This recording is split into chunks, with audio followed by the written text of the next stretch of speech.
using combinations of increases and decreases, make the sweater around this. So it would expand out and one side would keep coming around, which then you would sew up across like where your navel is. It would sew up there. And then you pick up your stitches, do the color work, then finish the front of the here.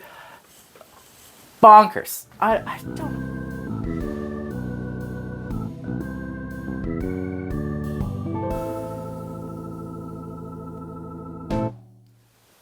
Hi everyone, welcome to our first video of 2024. If you're new here, welcome. I'm Troy of Fox and Oak Designs. I'm a fiber artist, I'm a musician, and starting today, I guess I'm technically an accounting student.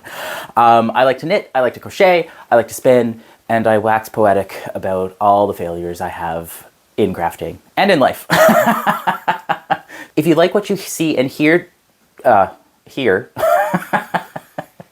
please consider subscribing to the channel and for more videos. If you're an old friend, welcome back. I hope all of you had a great Christmas or holiday time, whatever you prefer, and had a great year in crafting last year. And I thought it might be fun to have you guys walk down what I was able to accomplish this past year, or most of what I was able to accomplish this last year in crafting, and do a little recap of last year's Maker's Dozen that I kind of forgot about, as well as the epic whip smackdown. That's really hard to say really fast. That Joanne and I did there at the beginning of the year. I don't think either of us actually finished. I know I didn't. I only got 4 of the 6 projects that I had listed and done. And I'm not even going to mention how many she's done because she might think I'm roasting her. If you want to see what I did last year, or at least what I said I was going to do last year for the Maker's Dozen, then go up into the iCard. I think it's up this side to go and watch that video. Spoiler alert, I didn't get everything done. Last year, I can't really lie if you're not going to go watch that video. If you are, I can't lie to you because you can go fact check me. But I didn't even take the time to come up with 12 projects before my Maker's Dozen. Which, you know, let's talk about what the Maker's Dozen is if you're new here or have not heard about it before. The Maker's Dozen was brought to my attention by Simone from Sand and Sky Creations. She was my former co-host here on the podcast there a couple of years back. Now she's a co-host on the Fleece and Harmonies podcast. So if you haven't subscribed, please go support them. Granted, if you are a subscriber of mine, you're probably a subscriber of theirs already. But we love Kim, we love Betsy, we love Simone. Happy New Year to everyone. And I can't wait to see you all at Knit Night there sometime soon, whenever that happens.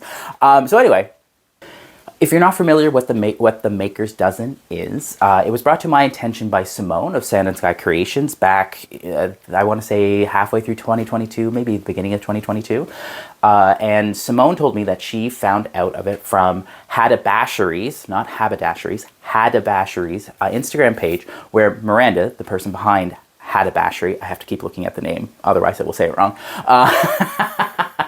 Anyway, Miranda challenged herself to use stash yarn and to make a number of items, and instead of a baker's dozen, I'm assuming she's called it a maker's dozen. And her last post on that account at the end of 2022, beginning of 2023, showed off her finished items, which she was able to complete 6 items from her stash yarn that year. So she did some pretty good work. Last year, I decided to challenge myself to work through my stash because I had a bigger stash than I do last year. And if you watch the first couple episodes of the Christmas vlog that I did, then you've seen the majority of my stash. I only didn't go through this stuff behind me. So it may not be the biggest stash that is out there, because I know a few people have full rooms of stash. But in my small apartment, I feel like it's a really big stash, and I have well over 100 balls of yarn, most of which that don't have any projects. So I wanted to try to get not rid of, but try to utilize some of that, so that way I could then justify to go buy more yarn. I came up with 7 patterns in that first video, which is up in the iCard here if you want to go look at that. But I was also recommended I was recommended an 8th pattern by a viewer. So I kind of feel like I called that episode in a little bit because I didn't even come up with a Maker's Dozen. But anyway, we're not going to get into that. If you followed the channel over the year, you'll know that I've dealt with a few minor things that has thrown me off my knitting game a little bit. So had a little bit of burnout in the spring. I had tennis elbow in the summer. I left Belfast Mini Mills in the fall. And now in the winter, I'm getting ready to go back to school. So it's been a whole lot of busyness where I haven't been able to like sit down and really enjoy crafting as much as I used to. Anyway, we won't get into that. So I wanted to revisit last year's Maker's Dozen to see how far I got, and I want to start another one this year, so I'm going to go through that too. But looking back at those videos and looking back at text messages and other notes that I had taken in a few different notebooks that are all over the place, I realized I got a lot of things confused. So I'm going to do my best to kind of organize it and explain it the best I can, because I got it confused with the Epic Whip Smackdown that Joanne and I did last year. So Joanne is a friend of mine. You can usually find her down in the comments, chatting with Kat, roasting me on the channel, things like that. And we have this wonderful relationship where we will roast each other for what projects that we've started and not finished. So one of my favorite ones to bring up is the chameleon that is all done except for the arms, which she just, I don't know. She just doesn't want to do it. And maybe every time I pointed out that she has to do it, or she has to finish it, or it's not finished, she's like, because I know I'm exactly that way when someone tells me I have to do something. Anyway, so she's like, you know what? Let's do a whip smackdown. We're going to finish 6 whips, and whoever wins, whoever finishes their 6 whips first gets patterned by Jennifer Beale. And I'm like, yeah, let's do that. And neither of us finished those 6 whips. Neither of us did, because that's who we are as people. So I think I ended up finishing 4 of my 6, and Joanne, I don't remember how many she was able to complete. I think I do remember her saying that she gives up halfway through the year. So Joanne, I've linked a pattern down in the description, Jack Ladder by Jennifer Beale. If you so feel inclined to purchase a pattern for me for my win of the the Epic Whip Smackdown, then it's in the description. Anyway, so the thing I got confused is that I mixed some of my Epic Whip Smackdown. That's really hard to say 7 times. I confused some of those items with my Maker's Dozen, and then I omitted a few things, and it was a whole thing. So I think I'm just going to go through everything that I've done and tell you what I think it is, and then call myself out for the ones that I didn't actually get to.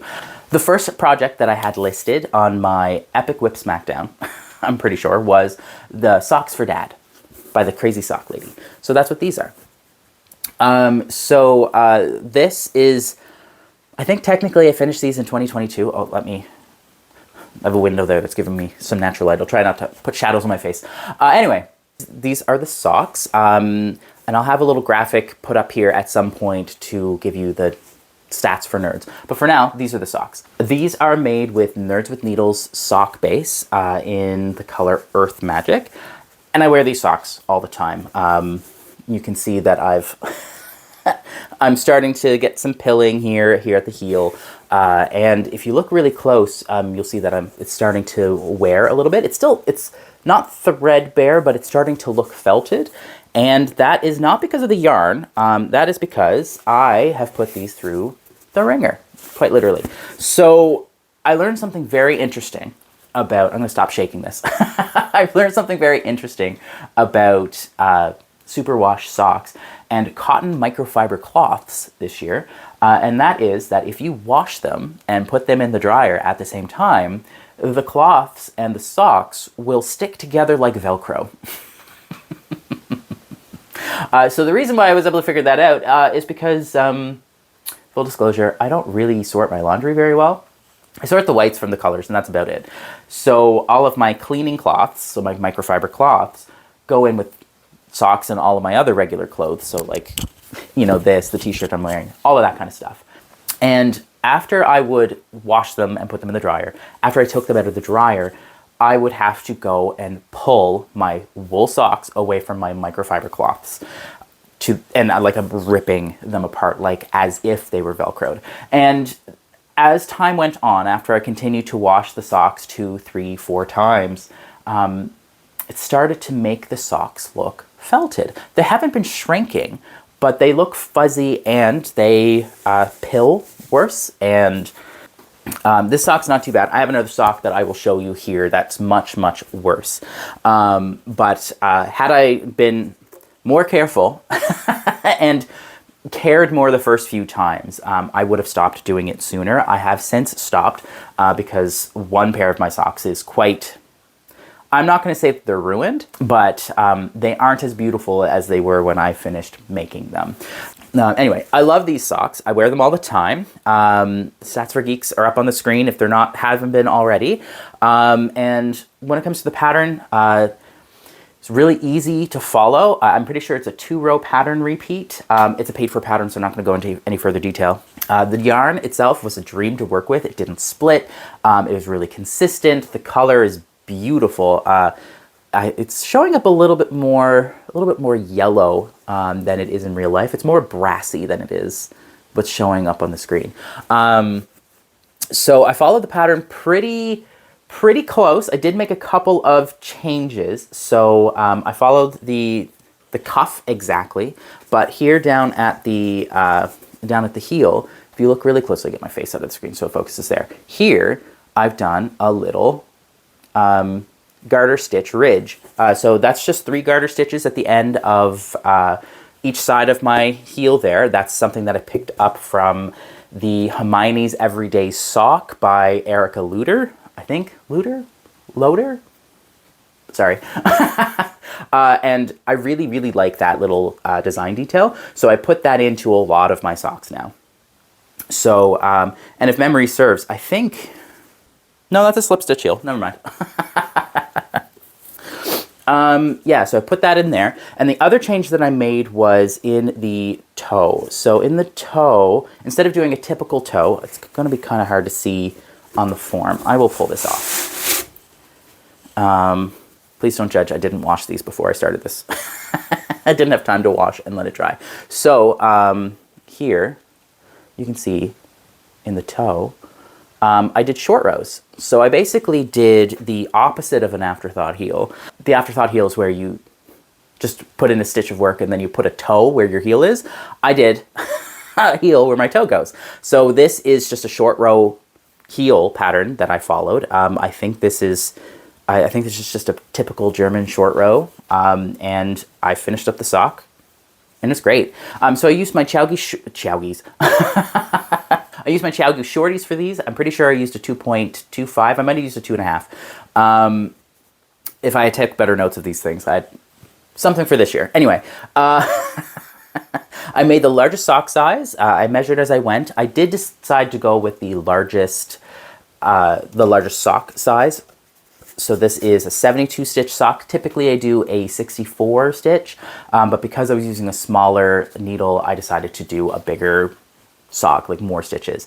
So I also decided to do a long cuff. Typically I do about a 6-inch cuff because about after 6 inches I get bored with it. But I forced myself to do a full 8-inch cuff on this. And because I went with a smaller needle, I used more stitches and I did a much longer cuff than I typically do, I ran out of yarn. So I was very close. So what I ended up doing was I ripped back the toe on my first sock when I got to the toe on my second sock, and I ripped about a 1/2 inch out and then redid my toe and then took this yarn from the first sock and put it into the toe of the second sock. So I was able to finish the pair of socks. So there's barely enough. You might think that the sock's a little bit too small, but keep in mind when you're making a pair of socks, you want them to have a little bit of negative ease in them, so that way they don't slide down your foot here. So it just basically locking my heel and my toe into one place with a good gusseted heel, because that's what makes the heel fit really well. That is perfectly suitable. Had I done a German short row heel instead of a heel flap, then it would not have worked out as well. So just keep in that mind when you make those kinds of changes. And the sun is coming out. Great. The pattern is down in the description, as well as all of the yarn that I'm using. The description is going to be a novel for this video, so I will try to organize it as best I can, but you can find everything that I talk about in the video down in the description. Oh, and I forgot to mention, I do have a few more balls of this available for out just in my stash. So if you have any recommendations of patterns that use fingering weight yarn, that use beautifully hand-painted yarn, that aren't super boring to do, which is something I find. I buy beautiful yarn like this, and then because I buy beautiful yarn like this, I can't do really complicated stitches because then it's way too busy. I need to, if I'm going to buy yarn like this, I need to let the yarn shine instead of the texture stitches that I love doing shine. So if you can recommend anything, I'll take it. So this was the second object that I had in my Epic Whip Smackdown that I remember. And this is the first one that is in my Maker's Dozen. And after looking at that video, it looks like I started them in 2020 and would have finished them in I started them in 2022 and I would have finished them in 2022 had I not left these at work over the Christmas break. Anyway, so these socks took a really big beating from the year. Ooh, I didn't realize that was going to be a problem. Yeah. So these are the socks. They're really beautiful, but they took a huge beating from those microfiber cloths this year. So this has a really beautiful, it's a wrapped stitch. It's a long strand stitch. That's what's causing that really interesting texture in these little places there. And because those stitches are just hanging out and more of those individual strands are exposed, those microfiber cloths really just messed these guys up. It's still really cute, but you can tell that those sections have started to felt. And that is because of what I've done to the socks. So the only change I made to this pattern, I do believe, is instead of casting on with a long tail cast on, like what is in the pattern, I cast on using the Pearl Soho's long tail tubular cast on. All of that is down in the description. The yarn that I used is the Lichen and Lace. This is Sock Train in the colorway Pumpkin, and I use my Chiagi Shorties for these as well. The pattern itself, very well laid out, very well explained, and the yarn itself was also a dream to work with. It didn't split. I think this stuff is a little bit heavier than the Nerds with Needle stuff, and that makes a really plushy sock in comparison. Not that the Nerds with Needles isn't plushy, but it is a thinner yarn. So it is a thinner yarn. So because it's thinner, it's not going to be as thick as this stuff. The other side of that is that there is more yarn in the Nerds with Needle balls than there are in the Lichen and Lace balls. Or at least until recently. I did get a little notification from Lichen and Lace that she is changing her supplier, or at least the base for her sock yarn, and going with an eco-friendly, an organic version of sock yarn. So I will be interested to see how that changes the texture of her socks. Anyway, so I also ran out of yarn here. I did not do a 8-inch cuff on these. I only did about a 6-inch cuff here, but I did end up running out of yarn. So I basically just stole more from the length of my foot here and made a shorter foot. Socks still fit pretty well. The only thing is that you can tell that they're smaller than the other socks. I don't know if I like that better. If then not, it's just that you can see the articulations of my of my toes when I'm wearing these socks compared to others. And I'm personally, I don't care, but if people don't like feet, maybe they don't want to see that. I don't know. I find that when I wear fun socks, people look at my feet. I've got three more balls of sock yarn from Lichen and Lace left.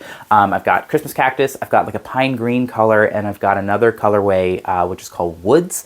And it's a really beautiful colorway with autumn colors. If you have any suggestions for that stuff, again, please lend me your ears. The pine can go with anything, but the other two are hand-painted, busy yarns. All right, my next project that I had finished is my Raga sweater. So this is the Raga sweater by Violet McQuade. It is written for Jameson Spindrift yarn, and I did it in Knit Picks palette, and I think that was a great substitute. I didn't have to make any changes to the pattern to work with this yarn because it's just spot on, works exactly the way. Up on the screen here, I'll put the colors that I used in this. So that way you can see that, as well as all of the other fun stuff that I use for this. If you have been watching the podcast for a while, you'll know that this was my 2022 PEI Fiber Festival's sweater. Since a bunch of us were going to knit sweaters to wear at the Fiber Festival, this was going to be mine. However, a couple weeks before the festival, which then got canceled anyway, so it didn't matter, I only had just picked up the second sleeve, and it took me about 3 weeks to do the first sleeve, and I was working on it non-stop, so there's no way I was going to finish it. So I just put it in hibernation. The Fiber Festival didn't happen because of Fiona, so that's all fine. But yeah, I did pick it up this summer and I finished it. My only qualms is that I wish I had started a bigger size last year, because my body grew, so now this doesn't fit. It does fit across the chest and across the shoulders quite nicely, but because of how the corrugated rib is set up, it's corrugated rib and then you're adding stitches. So right here, it likes to bulge out a little bit. And it just so happens that this sits at my belt line, which is where I like my sweaters to sit anyway. This sits at my belt line, and then my love handles are right above my belt line. So they fill out the bulge. So it kind of hugs them a little bit too much for me. So if this is doomed to never fit, then I'll probably just put it in a shadow box and put it on my wall, or just stick it to my wall like I've done the shawl there, because I think it's a really cool piece of knitting. I'm really proud of it, and I'd rather it not languish in a plastic bag in my bottom drawer if I can all help it. I am noticing that even with just talking about it a few little bits, it's already pilling. So I think that's just a characteristic of the loose twist that's in the Knit Picks palette. It is a Peruvian wool, but it is lightly twisted. So keep that in mind. If you are not a fan of pilling, this pills quite easily. I think I've worn this sweater maybe 3 times, and the rest of the time it's in a bag and it's already pilling. So keep that in mind. I bought this yarn when it was super, super on sale. The pattern itself is well organized, and it's really, really succinct. I think it's been designed to work in a leaflet. So the first page is just a beautiful cover page telling you the name of the pattern, the designer, the company that you're supposed to use the yarn for, and that's the entire page. And then the second and third page is just a wall of text. And because it needs to be so succinct to fit everything you need to know in this wall of text, it doesn't hold your hand. So it basically just like, oh, here's the stitches you need to cast on with, and then after you've done this, follow this chart. And then after you've done that, add this many stitches, and then follow this chart. And then work to X amount of rows, right? And then it's just like, all right, while working the chart, decrease. It doesn't tell you how to decrease. Doesn't even recommend a decrease, so you kind of have to make that all up. So I highly recommend that when you're doing this pattern, to print it out on paper that you don't mind marking up on. If you're buying the leaflet, photocopy it if you are like me and you don't like people writing on printed material. So that way you can write on the chart where you're going to be doing your decreases. And maybe you do a couple copies so that way you can decrease them in a way that makes sense to you, because shouldn't have put it down. I didn't, and I just, carried along. And it wasn't until I got to the neck here where I started doing decreases right there that I realized I didn't do any arm shaping. So I didn't do any of this arm shaping that's here. So sorry if this hits the mic, guys, but I didn't do any of this arm shaping. So I just ended up knitting a tube. And not a huge problem, because all that I ended up doing was just, you pick up your stitches on this and then you work in. You don't make the sleeve and sew it in. You pick up your stitches and work from the top down. So I just picked up my stitches where I should have had I done the shaping, and then I cut out the excess. But because I didn't do any of that shaping, I actually ran out of the darkest purple. And I had to buy a third ball of the purple in order for me to finish this sweater. I thought at the time that it was the same dye lot, but after looking at the bands later, when I went back to my secondary bag, the one that I kept at home, and went through the ball bags, different dye lots. But I can't tell you which sleeve I did second. because the colors are close enough. That's a nice thing that you can get away with color work, is that if you have balls of differing dye lots, you can usually get away with using them. I had already mentioned this in the previous episode of me talking about this, which is up in the iCard now, but I did tack down my steeks with ribbon. So this is ribbon that I got from my roommate, and I probably ripped this ribbon out 2 times. I think I did 2 or 3 of them, and it's just because the first couple of times that I sewed them in, I didn't stretch my fabric enough to account for how much it's actually going to stretch over my shoulders. So when I would put it on, it felt like ribbon, since it doesn't stretch. At least this stuff doesn't. It felt like I had a holster around this part of my my shoulders and my arms. So I had to rip it out a few times to get that to fit just right. But now it fits nicely across the shoulders, just not across the love handles. So this is the Raga sweater by Violet McQuade. I really enjoyed making this. I think my only qualm with it is that if I were to do it again, if I were to do it over again, I would do it not the 44 like I did. I would probably do the 48 that's in there, the 46, 48, just so that way I have a little bit of extra room, because as of right now, I can only wear a tank top underneath it if I ignore the love handles. So there's no room for me to wear a t-shirt. So I would do a bigger size. But I've learned my lesson, and we'll talk about that later. So the next big project that I finished this year, that was part of my Maker's Dozen, is the Sylphide Jacket. So this is the Sylphide Jacket, or the back of it. So this is the back of the Sylphide Jacket, and then the real feature of this are the sleeves. So it's got these big balloon sleeves, and there's beautiful bluebells all over it. So if you've watched various episodes of me making this over the past years, you'll know that I did not like this pattern. And it's not that I didn't like what it made, it's that, we'll get into it. So this is the Sylphide Jacket I made for my roommate Jessie, and it is by Fabel Knitwear. Oh, it's got a beautiful, like, what's it called? Square shape neckline. It's really cute. It's got raglan sleeves. Like, I like a lot of the elements in this pattern. I just don't like how the pattern was written. So it is meticulously written out, but there are no charts. And I feel like a chart could have been very helpful to do the bluebells in the right place.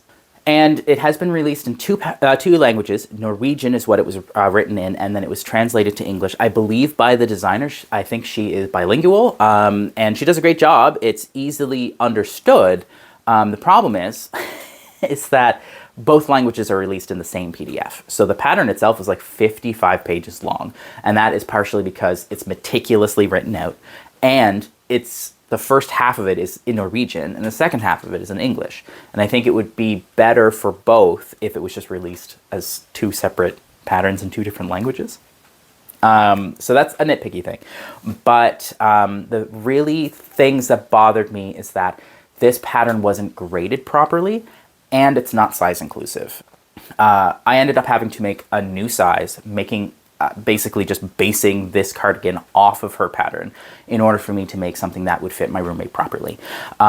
So the pattern size says it goes up to a 46-inch bust, which would have been fine if that were actually the case. But if you were to take in the stitches that you cast on to make your cardigan and compare that to the gauge that you're supposed to be working at, that only ever actually lines up for the small. It doesn't quite work for the extra small, doesn't quite work for the medium. And when you get up to the largest bust size, which is supposed to be 46 inches, if you extrapolate what the gauge would say it would be, it's only 38 inches. So really it makes a medium size as the extra large. So it's just, I was frustrated. I contacted the designer, and she said that she understands that it's not size inclusive. She has since put a note on her pattern there that she understands it's not size inclusive. She didn't want to release the pattern because it is a paid pattern. She didn't want to release a paid pattern that was fully graded because she didn't have any test knitters that would be able to test knit those sizes, and she is willing to send the pattern to people for free to test knit. I contacted her, she apologized, she knew that, and I'm like, okay, cool, I will send that along to you, what changes I've made. And I truthfully have not done that. Not because I have any sort of vendetta or anything like that. It's just, truth be told, I forgot to. And now I can't be bothered because I didn't keep my notes from this. And I'd have to do it all over again. The yarn that I use is Belfast Mini Mills Island Collection Fingering. So it's 100% merino. And it turned out quite nice. It's a finer yarn than what the pattern calls for. So I wouldn't recommend using it or another fingering weight yarn. I would probably end up using something like a Briggs & Little's 1-ply, or if you want a beautifully hand-painted one, Like It in Lace makes their Rustic Heather Sport, I think is what they call it. It's from Briggs & Little. It's the same base, but they dyed in-house. I think that would be great for this, if you're okay with like a more rustic-y yarn. Otherwise, a Malabrigo Superwash Sport would work wonders in something like this. Just try not to get too busy because the bluebells get lost quite easily. Even in this heathered yarn, it kind of gets a little bit lost. You have to really look. You have to really look for them. All right, so the next thing is Duck Duck Goose, which in between me recording this episode the first time and me recording it now, I don't know where it went. I honestly don't know where it went. I ripped apart my room. I ripped apart both my closets. I looked through random places. I don't know what happened to them. So I'll do a quick little discussion. I'll put, if I have pictures of them, I think I do. I'll put them up on the put the one that I've completed on the screen. So it is the Duck Onesiegarumi pattern that I've been basing these off of. It's by Sascha. And I was making 2 white ducks, and I was going to make a bigger goose. The person that I was going to make that for is no longer in my life, so I'm not going to be completing this project. And this is the first of the projects that I didn't finish out of my maker's dozen. I was also using core wool, is what we called it. It was wool that was not the type of softness that we would put in our yarns at BMM, so we sold it as core wool, so that way felters or people who wanted to stuff things could use real wool to stuff it. And that's what I was using. So instead of me talking about the pattern, oh, so I should say, the pattern, really easy to follow. It was written in Dutch and then translated to English, so the formatting's a little bit different from what you might expect, but it's really, really straightforward. It's meticulously written out. It's a great pattern. I highly recommend that one. So I'm going to talk about what happened with the last video that I did here. So I recorded this video here. For me now, it is New Year's Eve. So I'm going to quickly do this video and have it out tomorrow, New Year's Day. My plan was to have this video out yesterday, the 31st, and I had recorded this. So today is Saturday. No, today is Sunday. I had recorded this on Tuesday. I recorded this the first time on Tuesday. Had everything sorted out. It took me 2 hours to record it. Recording in 4K, whole thing. Transferred to my computer. Took 2 hours to do that. And then I was just pecking at editing it, right?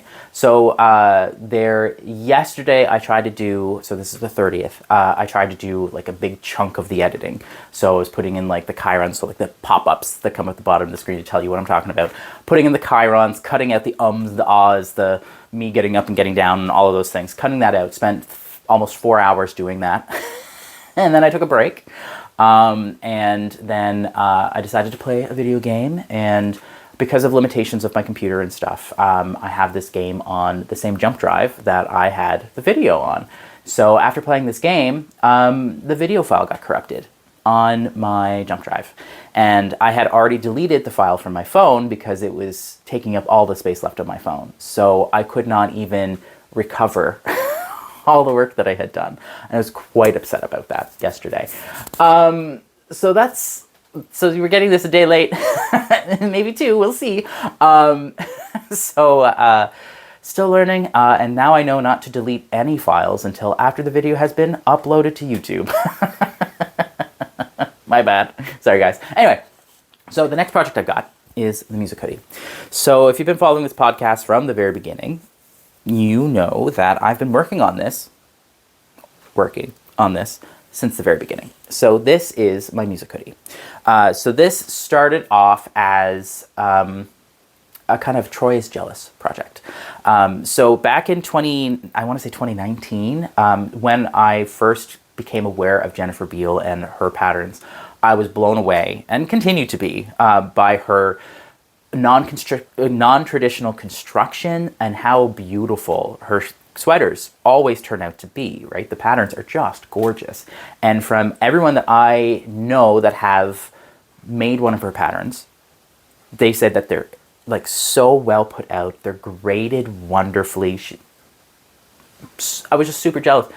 The problem I had is that all of her patterns at the time, or at least from the ones that I had seen at the time when I was making this, I'm not going to sit here and say that I painstakingly went through all of her patterns at that point. I did find, anyway, I was jealous because all of the ones that I had come across at that point, they were feminine in shaping. And I don't know what was going through my mind, but like I was not confident enough in my own knitting to masculinize the shaping of her patterns, but I somehow thought I had the capability to design my own ridiculously imagined and constructed garment. So this is the beginnings of that. So what this is a mandala that I had knit. To give you more details on what this mandala is, this mandala is based off of a digital representation of the synapses your brain has when it hears you play D flat on the piano. D flat above middle C.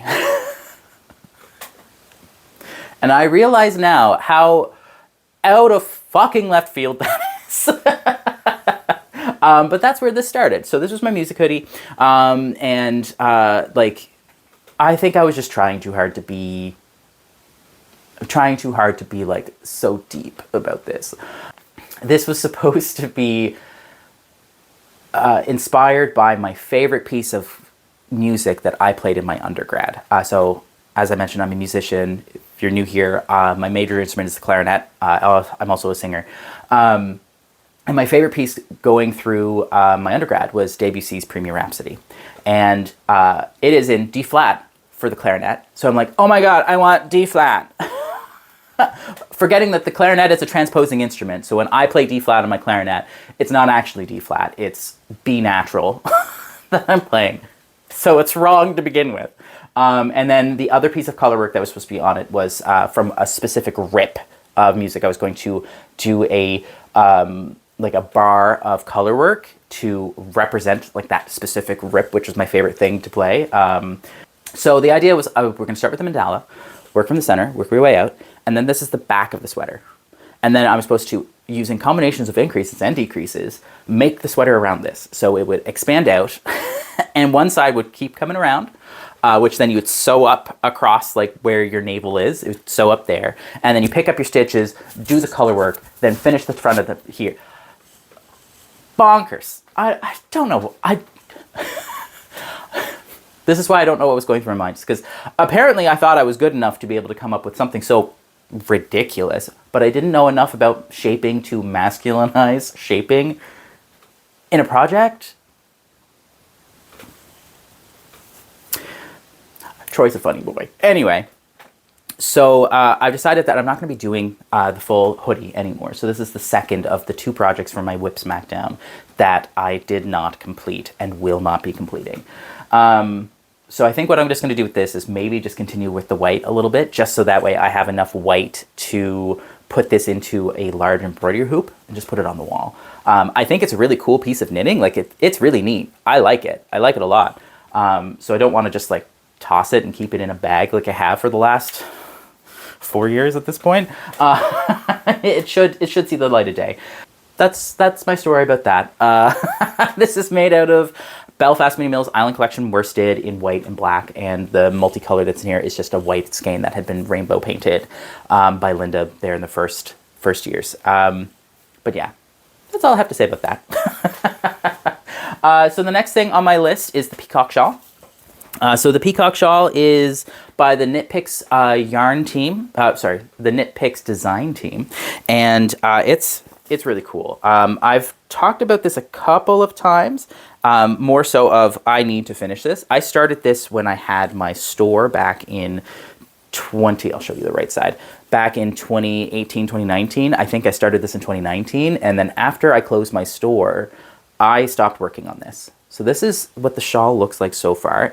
It's called the Peacock Shawl because these are all peacock feathers. So you can kind of see the ridgings. You can't really see my thumb, but you can see the ridges there of the feathers. If you know what a peacock feather looks like, you know I'm pretty close to being done. So I have no excuse not to finish this, other than the fact that it's a lot of knitting. I think I'm up to like 600 stitches on this now. It's a pie shawl, so this, I'm holding the center of the shawl, and this is how much I have knit, and I have about this much more to go. So it's just getting to be more and more knitting as time goes on. I'm also doing beads in it. I don't know how well you can see that, but I'm doing beads in here, going up the spines of the feathers. And I've even color coordinated them. So like the beads that I'm using, they're like oil slick. So they're green, blue, and purple with the green, blue, and purple and turquoise yarn. Although you can't really see much of the green. There's more green in here than there is turquoise. I'm using beads that are kind of like oil slick beads, but some of them skew more purple, some of them skew more blue. Most of them are green. It's like a green oil slick, a green iridescent one.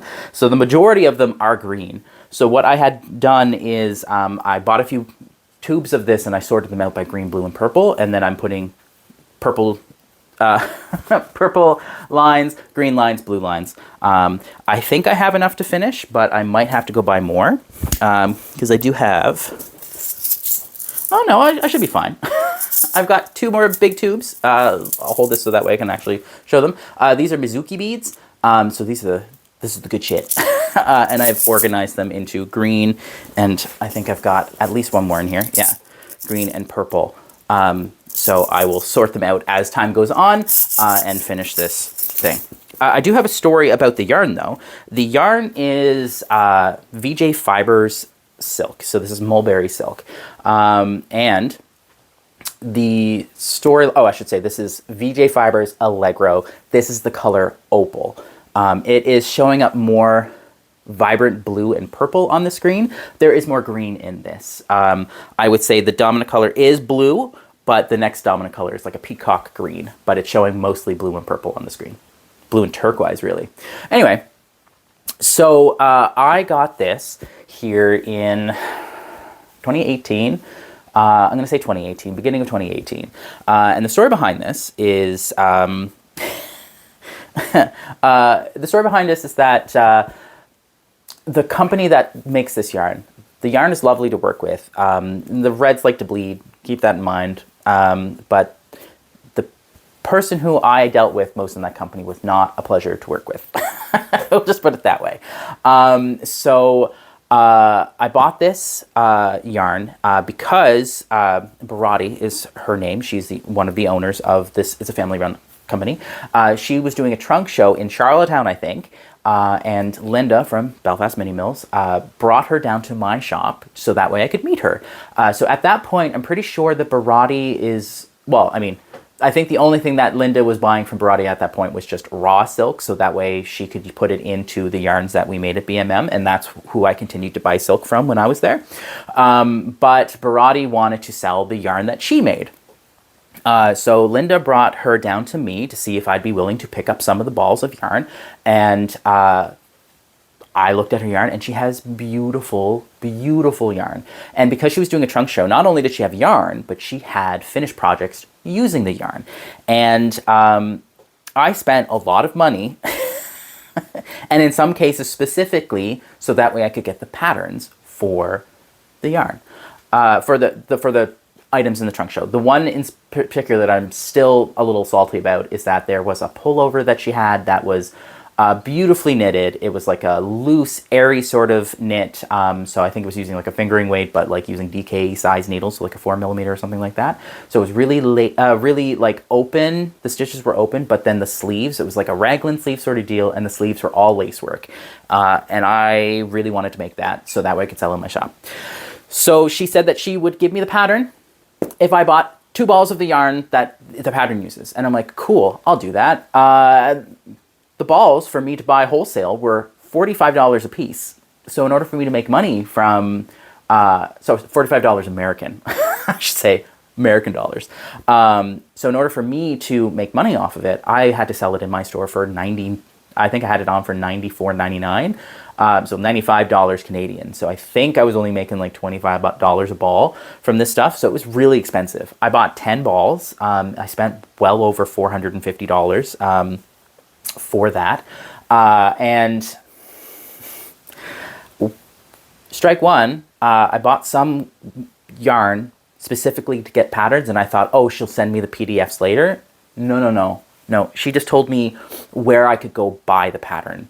She would tell me the name of the pattern. So that's what she meant. Strike one. Strike two.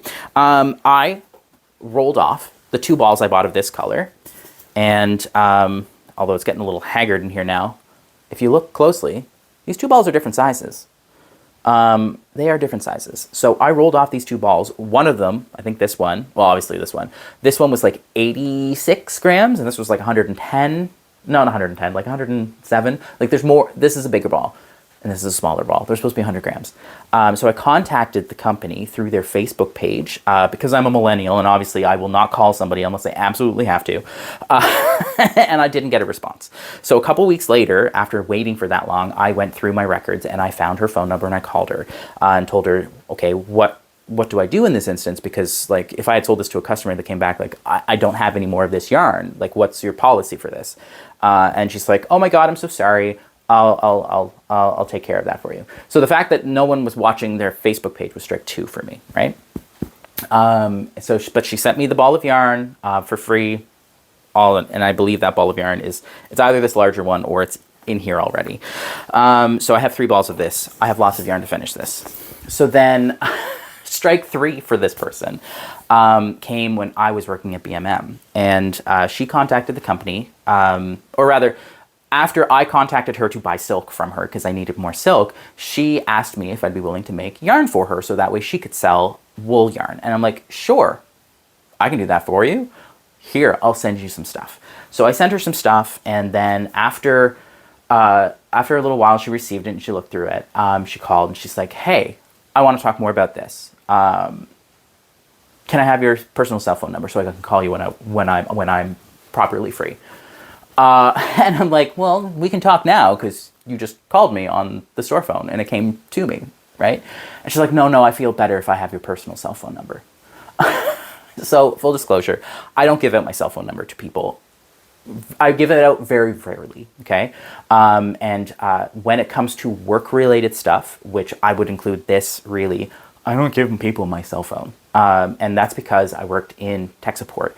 And there were horror stories of like customers who are angry at agents, and also agents doing the opposite, going up people's Facebook pages, taking cell phone numbers off of Facebook pages, and then harassing agents, and then also agents harassing customers. And I didn't want that to happen. So those of you who have seen my Facebook page know that my full name's not on that Facebook page, and my cell phone's not there because I don't give out my cell phone. And I'm very protective of that. If you are a customer of Belfast Mini Mills, you'll know that even when you've asked, hey, can you just text me a picture of this product? I'm like, no, give me your email and I'll send you an email. It's because I don't want people to have my cell phone number. I was very meticulous in making sure that nobody got my cell phone number.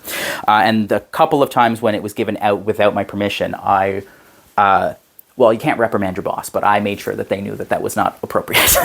Anyway, she asked me to give her my cell phone number. I think it was 4 or 5 times across 4 or 5 different phone calls. And then after I told her that I would never give her my personal cell phone number, just clear, I'm never going to give you my personal cell phone number. And I pointed out that at that point, when you call the store during business hours and nobody's in the store to answer it, it comes to my cell phone anyway. So you don't need my cell phone number. The strike 3 was her continuing to ask after I said no multiple times. I think that peeved her off because I never heard from her again. So anyway, that was my story about that. So that's the Peacock Shawl by the Knit Picks design team. So the next thing I want to talk about is Little Wave. Not Little Waves, like I've said dozens of times in the past. And editing the previous episode. I said it a few more times in that episode. It's Little Wave by Gundrun Johnston. If you watched the Fox and Oak closet cleaning, you've already seen this, but this is the sleeve from the first rendition of this. So I'm using McCausland's 2-ply. So this is McCausland's 2-ply in the color Green Heather, and I love the color of this yarn. You can see all the different pops of different colors in the green. Beautiful. I love this yarn. I love this yarn. If you're not familiar with McCausland's yarn, it is a rustic yarn. It's, I wouldn't say it's next to the Skin Soft. I don't mind it, but if you don't like scratchy things, this is a scratchier wool. McCausland's is more well known for their blankets. So if you're familiar with like the old Hudson Bay blankets, it's that kind of blanket. And they make lots of those blankets. If you buy their yarn in the natural, you can still smell the lanolin from it. And in fact, you can still smell sheep off the colored stuff, but like it's been washed considerably more because they don't wash all the lanolin out of it because it works in their machines better, I'm pretty sure. So anyway, when I bought this yarn, I bought this yarn back in October of 2022. Does that sound right? That sounds right. October 2022. And that is when the management or the owners of Belfast Mini Mills decided that they wanted to cut down the floor space of the store, which turns out was the beginning of the end. But anyway, one of the products that we decided to drop was McCausland's 2-ply. And what we ended up doing was just selling it at cost, putting it in a big bin, telling people it's $3 a ball. If you buy 5 balls, you get the 6 free, something like that. Like it was just ridiculous to get, it was a ridiculous sale to get all of it gone. So before we put that sale on, I took the last 6 balls of this that we had to make sure that I could make a sweater out of it. And I wanted to do Little Wave by Gundrun Johnston because it's the right size, and I wanted a more rustic-y yarn for outdoor cardigans and that sort of thing. So I knew from the get-go that 6 balls was not enough to make the cardigan because I was going to make a size that required 1,500 yards, and I only had, I think it worked out to be like 1320 because each of these have 220 yards in them. And I had 6 of these balls. So I did a number of things to try to save some yarn. So like the sleeves are actually supposed to be long enough for you to fold them back over. I cut that fold out. There was pockets in it. I removed the pockets, or I was planning on removing the pockets. I never got that far. And the other thing I was planning on doing was there's cabling that's on the back of the sweater. And I was just going to do a plain back to save as much yarn as possible. But as time went on, I realized more and more, I don't have enough yarn. I don't have enough yarn. So this went into hibernation. And then over the course of this past year or so, since I decided to put this in hibernation, I have been like not going out of my way to go find it, but when I was in stores that I know sell McCausland's wool, I would go walk over and take a gander and see if they had the color I was looking for. So I bought a number of these balls and I bought a couple 3-ply balls by mistake while doing this, but I was able to find enough balls. And at my last count, I have 10 of these balls now instead of just 6. So not only do I have enough yarn to make this cardigan now, I have enough yarn to make the proper size for myself, not a size where I would just wear it open all the time, but a proper size for myself and without making, like saving anything. So the size I'm going to be making only requires 1,800 yards. I have 2,200. So that is going to be my next big project as well. But we'll get more on that later here. So last little thing about the Little Wave pattern. It is so well laid out. Like it is amongst the best laid out patterns I've ever seen. I have pattern design envy because I wish my patterns were laid out as well as Gundrun Johnston's patterns. Yeah, I'm very excited to start that start that again as a project. I'll go into more detail about that later. So the next thing is the Mijo Crochet Lost in Time shawl. I started this between Christmas and New Year's last year on a visit to go see Simone, and then I haven't touched it. The first time I did this project was when I had COVID back in 2021, and I just wanted to do another one because it's a really, really beautiful design. It's really, really nice, and you can use any size yarn you want. You can use any size hook. It just changes the size of your finished project. It's a free pattern. It's pretty well laid out. My only qualm with it is that it tells you to use stitches, but does not tell you how to do the stitches. And in the stitch dictionary, it's just, oh, if you don't know how to do this very specific stitch, which is a puff stitch, which changes on every pattern that you do, because a puff stitch can have multiple different variations of it. It just links you to a different page, going back to their blog that has a lot of ads on it, which the ads are safe and all of that. It's annoying trying to like flip through this page that has dozens of different stitches on it, where you have to go find it through a bunch of ads. Just annoying. So the first time I did it, after I got frustrated trying to figure out how to do one of the different variations of the puff stitches, I just started making shit up. That's what I've been doing with this. Otherwise, it's a really well laid out pattern. If you know enough about crochet that you can fudge a puff stitch to make it look like what the pattern's calling for instead of going to that, I highly recommend it. My second last, this is the second last thing. This is the second last thing I had on my Maker's Dozen, and this is the Ravishing Socks. So this is by Nancy Wheeler, and you can see a beautiful design detail going down the sock. It goes down both sides. I really loved this pattern, and I still love this pattern. I think it's exquisite. Like I don't have enough nice things to say about this because the words don't exist in the language that I know. The pattern's really well laid out. I think it's called a blossom stitch. It's a little difficult to get used to. And since I was using my Chiaogu shorties, those are sharp needles, so those Chiaogu holes, man. But really love the sock. I don't think I changed anything about the sock in this pattern, which I normally do change something. But I might have done twisted German cast on, alternating with a long tail cast on. I might have done that. Don't remember, but I really love this pattern. And if you haven't followed the podcast, this pattern was done in this yarn, which is Belfast Mini Mill Specialty Sock, because, not because of a spat, I'm not going to call it a spat, but Troy was feeling defensive about a review that was it wasn't super positive about the yarn that the designer of this sock yarn, Nancy Wheeler, Nip Sip Happy, her channel's down below. She made a sock out of Belfast Mini Mill's yarn, and she gave it a negative review. That's what it was. She gave it a negative review, saying that she had a lot of issues with it splitting, which is true. She had a lot of issues with like inconsistent yarn, which I'll talk about here in a second.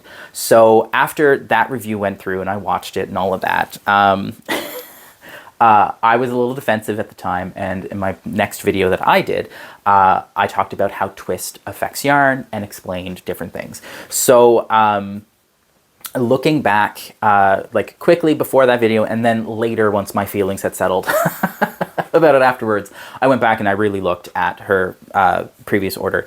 And it turns out that, and I did touch on this in the video, that Nancy bought older versions of our sock yarn. So before I had the power to change things like I did there towards the end, I was just following the recipes as necessary, right? And unfortunately, the recipe that we were using to spin, we were using to spin at Belfast Mini Mills, was not suitable for sock yarn. It was way too lightly twisted, and coupled that with the fact that Belfast spins their yarn opposite of what most places do.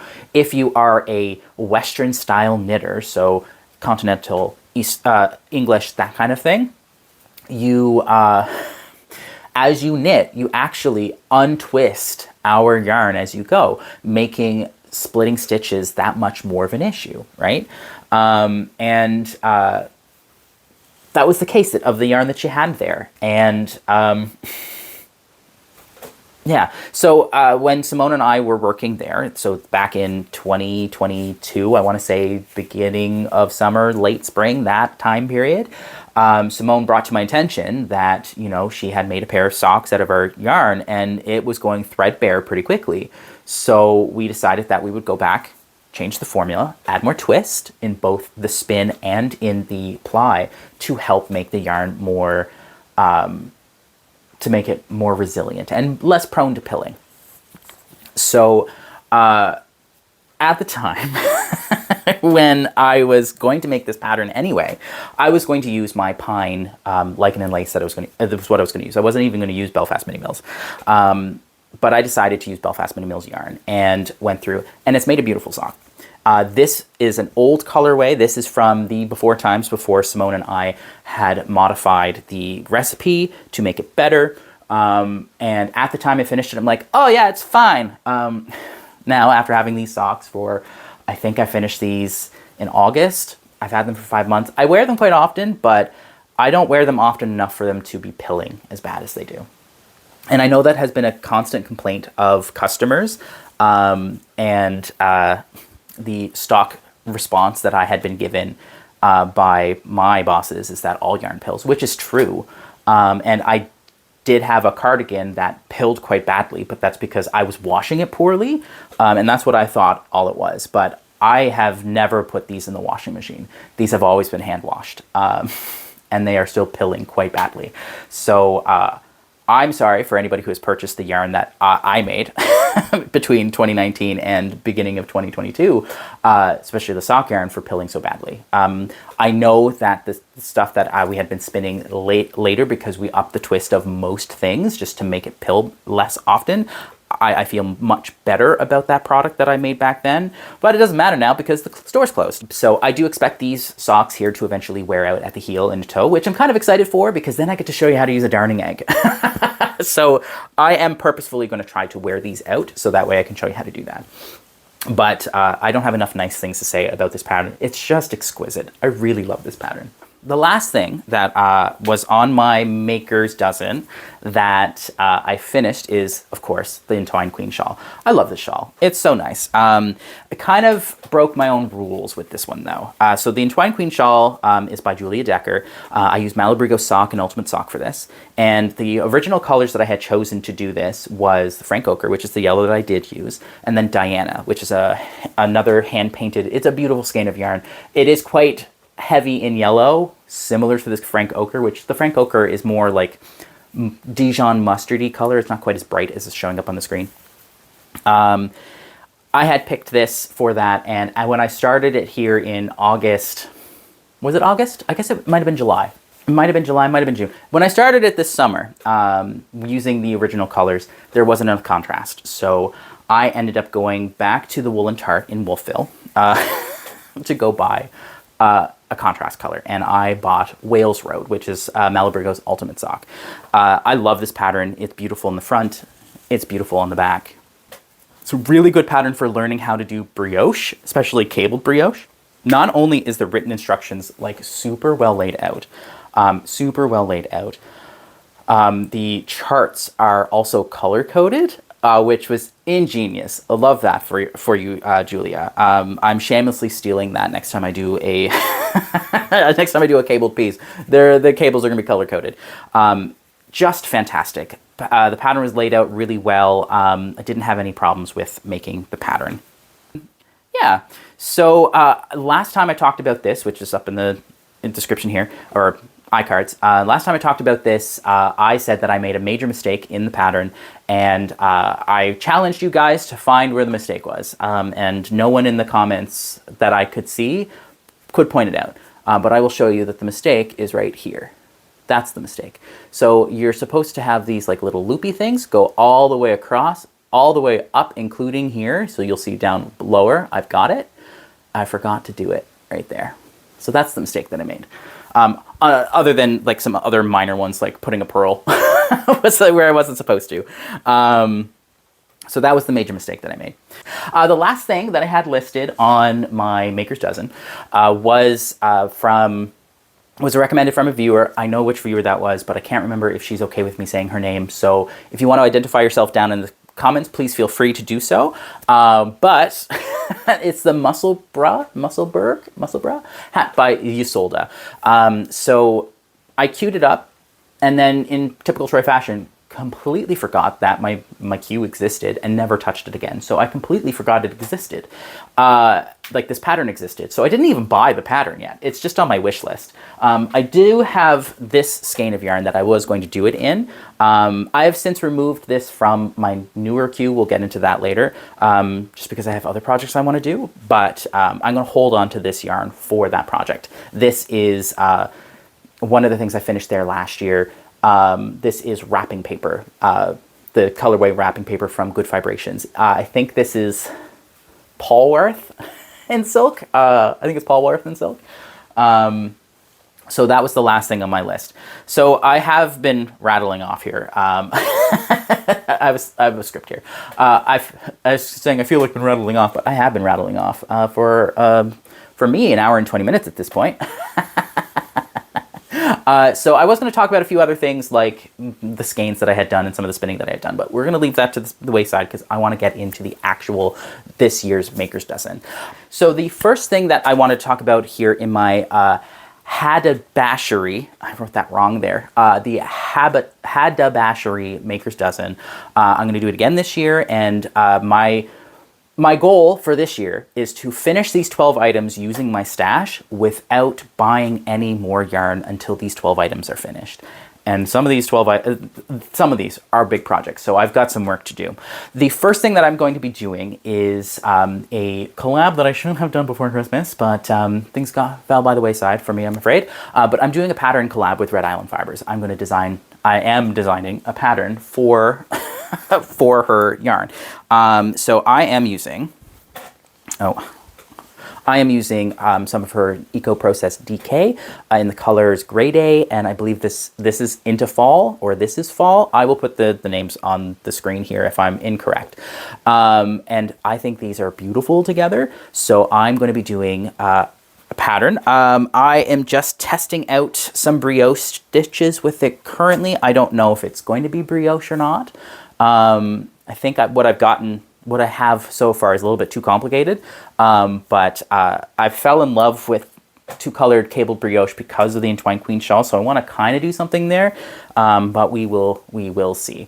So this is what I've got so far, and as time goes on, I will finish this, and I will be making this available either through my Ravelry store, or since I'm giving Amanda of Red Island Fibres full control over what happens with this pattern here, I might make it available in my Ravelry store, or it may only be available in her store as a kit, or something to that effect. That kind of stuff hasn't been sorted, and right now I have it sitting in a new bag that I got from my roommate for Christmas. So this is the new knitting bag, and yes, it does say that I do love a good fingering, because that's the kind of person I am. It's made from the same materials as my other bag that she made for me last year, just in reverse. So it's the same linen, it's the same cotton. I think the lining material is a little bit different. But anyway, it's got a drawstring. The only changes to this one compared to last year is that Jess put pockets on the inside. Here using the leftovers of the lining here. So I've got pockets on the inside. I found that many of the pockets on the outside, because unless I had the bag completely filled with yarn, things would just fall out of it. So now I've got those pockets that are suitable for needles and stuff on the inside, and I don't have to worry about that. But there is still a big pocket here on the back. I just hit the mic, I'm sorry. Big pocket here on the back that has a sheep button, a little wooden sheep button. It's really cute. It's really cute. Can you see it? Is it going to be in focus? No, it's really cute. And then the I love a good fingering. Anyway, so that's project number 1. Project number 2 that I'm going to be doing is going to be an if and when sort of thing. If or that. We'll say that, because this is going to be using Fleece and Harmony's Rainbow Sock. So this is Fleece and Harmony's Rainbow Sock. I bought this a couple of years ago. This is the point print sock, available in 6 20-gram balls, 6 100-yard balls, which that would make these a little bit more than 25 grams a piece. So I got 6 100-yard balls, and the pattern that I'm going to be doing is cantilever. I think it's how it's pronounced, maybe cantilever. by General Hog Buffer. And that is optional for now because I'm holding off on starting these until Fleece and Harmony fully decides whether or not they're going to do a sock cal there in February. They're currently doing a Marie Wallen make-along that I missed. I didn't take part in. But if they're going to do sock one, which they have mentioned that they might do on a previous episode, then I'm going to hop on that. If I find out there in February that they're not going to do a sock, then I will start with the cantilever one. If they are doing a sock cal and it's a specific pattern designer, then I will do that instead. And I will probably just go to Fleece and Harmony, buy a different ball. Point brand sock yarn, because I want to use this for the cantilever. It's a really cool slip stitch pattern, and I think what I'm going to do is it's for 3 colors, but I'm going to use 3 colors per sock, so that way I can have rainbow socks. So I have socks for pride. The third thing that I'm going to complete this year, or I'm going to work on, is the Peacock Shawl. It's time. I really have no excuse not to do it anymore because I know how to join yarn. I know how to bead. I do shawls. It's been in hibernation for 6 years. 6 years? 5 years. Beginning of 2019. So it's going to be 5 years now. It's time for me to finish it. So that's going to be my next big lace project. To break the habit of me not including my spins as me trying to get rid of my stash, like from last year, I am going to finish this. So this is 100% merino that we had at Belfast Mini Mills. It's showing more red on camera than it truly is. It's actually more blue. So like these sections here, the light stuff, it's full lilac in real life, not red violet like it's showing on screen. So I'm just going to be working on this. I'm going to be using my Turkish spindle for this, so that way I can have some fun with my Turkish spindle. This is going to be my one of my first spinning projects. So that is number 4. There's no pattern included. And of course, all the patterns that I'm going to be talking about are listed down below. And if you're watching this video later in time, I will make a point to put the pattern down below for the Red Island Fibres collab in the future. So that way you can have access to that too. My next big sweater project is going to be, of course, the Little Wave by Gundrun Johnston. And what I'm going to do is I'm going to rip out the sleeves that I have here. Although, I got to point out again, these sleeves don't have waste yarn holding on the majority of the stitches. I just have a little bit of waste yarn for like the underarm stitches, and it hasn't let go. So that tells you that this yarn has quite a bit of tooth to it. So it's gonna be a very, very well wearing cardigan once I finish it. So that's my 5th project. My 6th project, because I'm trying to break this down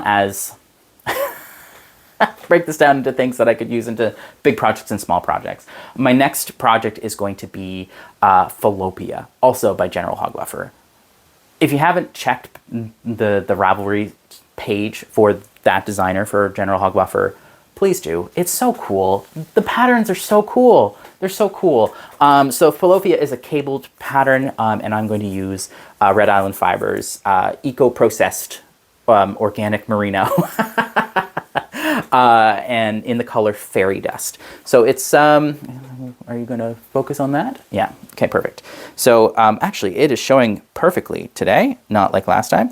So it is beautiful, like dove gray with like splashes of blue, purple, and pink to it.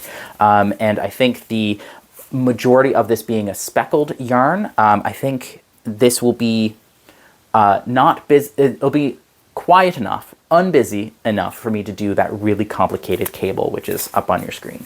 I can't wait to do these.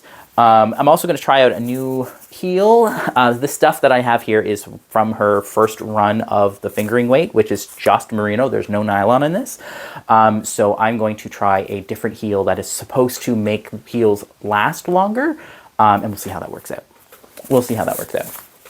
So the next project that I have here, which is going to be the biggest project that I have on my list, is lace wings. So if you remember from earlier in the spring, before I had my little burnout, which is this unfortunately was part of the reason why I was burning out, was working on lace wings. So this is a skein, or a ball at this point, of 1-ply lace weight that I spun from Good Vibrations. This one is BFL in silk, I'm pretty sure.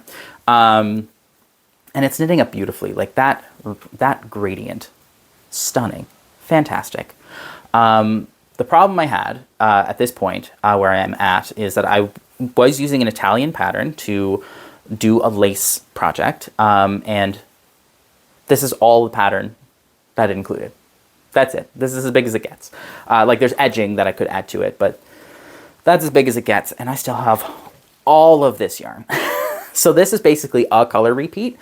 So going from, it's easier to see on camera actually, going from like this reddish pink magenta color all the way to the green, like that's basically half of a color repeat. So it does that swap between those colors, from going pink to green, back through blue to pink. It does that 10 times in this ball. That was the entire pattern. So I have to do a lot more designing for this. So I kind of just put it to the side. So I think this is going to be my next big lace project that I design. I might push this back towards the end of the year because I have other lace projects that I want to do, but I want to do something that is going to do this yarn justice.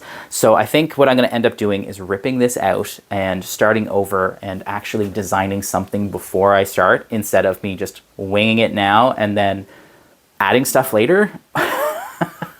I want to make something that's going to look like dragonfly wings, or something that looks like butterfly wings, just because this yarn is so cool. So that is the next one. And of course I'm using a gift bag that Joanne made for me. The next thing is my Shetland spin, which of course is out of reach. So my Shetland spin. So this is from the Long Way Homestead fiber subscription of the month spinning thing that I've been doing. And I think that this is going to be what I use to potentially revive the Shetland lace knitting little project thing that I was doing at the beginning of the year, which was, again, some of the burnout that I was experiencing. We'll see how things, because I'm not making any promises. But this is Shetland wool, and I'm spinning it as fine as I can, and I'm going to be doing a 2-ply. This is one of the bobbins of the 2-ply, so I have the other half just sitting in a bag that I need to finish. And I'm going to spin it as fine as I can to make a 2-ply lace. And then I'm going to knit something out of that using traditional stitches. So number 9, that's on my list, has been on my knitting list since 2017, actually. But I haven't started it. So this yarn is the alpaca silk that I talked about there in the vlog. For those who didn't watch that, this is alpaca and silk. It's a chain construction yarn. Belfast Mini Mills bought this the year before I started to help fill out the store because they were running behind. When I started that spring, they decided to sell this off to a person who was looking to buy yarn at wholesale. So they sold all of this off to them. And before they sold that off, I bought a few balls because it was a steal. I think I got them for like $8 or $9 a ball. I bought 4 balls of this stuff, and I then went and I bought beads. So I have some glass beads here, and I think I'm going to go buy some more. I think these are from Michael's, so it shouldn't be too hard for me to buy them. But I'm going to use this yarn to make Amule by Emily Ross. Picture up on here on the screen. It's a really gorgeous stole type of shawl that is interestingly constructed, like you're picking up stitches and doing different sections all at different times. It is beaded throughout the beast. So I'm going to do that using this pink stuff. I'm pretty sure I have enough. I've got 4 balls. I think the pattern only calls for 3, and I have 4 for extra just in case. But that will be a late year project once I get some other things taken care of. Number 10 is a octopus dice bag. So that information is up here on the screen. And that one is just for me because I like octopuses, I like octopi, and I am a nerd. And I like dice, and I want another dice bag, even though I've got, I think, 4 on the go right now.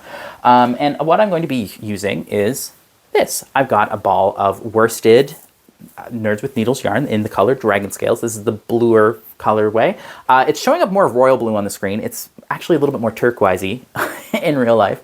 And I'm going to use this to make the dice bag. I know the dice bag uses a couple of different colors. I'm not. I'm just going to make it one big blue octopus. And I'm really excited about it because it's going to be really cute.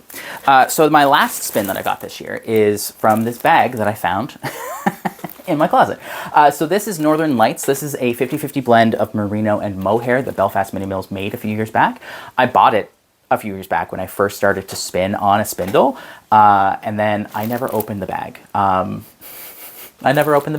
So I'm going to spin this year just to get it out of my stash. I think I want to do something really complicated with it. I kind of want to do something where I do like a chain ply and use do a 4-ply where this is one of the plies, and then use one of the whites that I get from the Longway Homestead Fiber Club.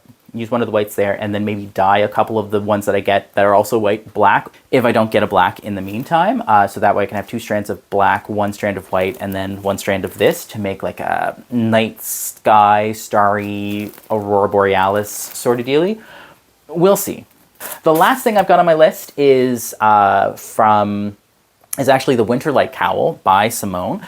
I have a couple balls of Cotswold that I got from Gaspereau Valley Fibres. This is the same stuff that I made the February hat out of that I talked about a few months back. This is Cotswold from their sheep there up in Greenwich. And Gaspereau Valley Fibres is actually the company that owns Wool and Tart in Wolfville. They are sister shops.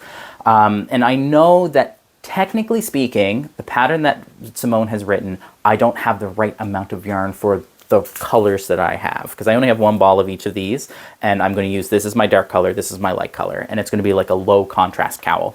But I know that I'm 50 yards shy of the darker color, but I do have 50 more yards than what I need in the lighter color. So I think I might do some voodoo, or maybe do kind of like a half and half where I invert the colors halfway through to make sure that I use up both of the skeins and I don't change too much about the pattern. But it's on my wish list. It's going to be done. I'm hoping to get this done by October, there towards the end of the year, so that way I have it for next year. But that is my last thing.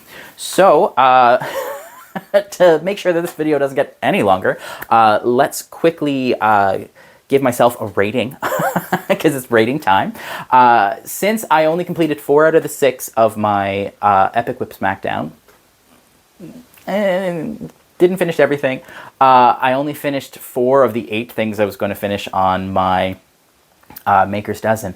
I don't know if I can really give myself a... You know what? I'm going to give myself 8 out of 6 projects. There we go. Because those are the total projects I was supposed to do, and I only did 6 total. I just reverse them. That's how math works, right? Right? I'm going to be an accountant in a couple of years. Anyway. So if you still think I'm the worsted, because I've decided I'm going to keep that, because that's my line, and nobody has claim over that except for me. If you think I'm the worsted, please comment down below, like, subscribe, hit the notification bell, so that way you're notified of new videos. I'm just going to kind of have fun with the channel this year. I think last year I decided to get up in arms about like being super YouTube-y, being really consistent with my uploads. The only thing I'm going to promise to do is do a vlog, do a podcast once a month. That's the only thing I'm going to commit to, so that way you can see what I'm doing. And then if I get so inclined to do another project every couple of weeks or intermittent, I'll do that at my leisure. I don't want to promise anything right now until I have really determined how much school is going to affect my time management skills. But until next time, which will be in a couple weeks, maybe next week, we'll see how I feel. I'll see you guys. Bye.